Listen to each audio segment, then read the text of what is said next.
How to share updates in real time with video notes on WhatsApp everyone should know. Slide you reach your WhatsApp. Now click on your WhatsApp like this. Here on your WhatsApp, choose a friend you want to chat with like this. Just click on it.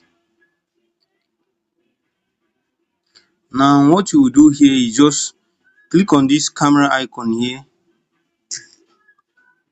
As you can see, hold the camera icon in order to continue taking the real-time note. After taking the real-time note, leave the camera icon. Now you see, just remove your hand in order for you to save. Then wait for it.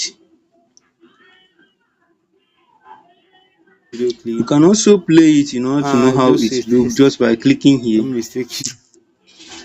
This is a real-time video clip. I just say test.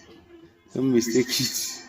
If you found this video helpful, subscribe for more tech tips and tech tutorials, and also leave a comment in the comment section if you have any question.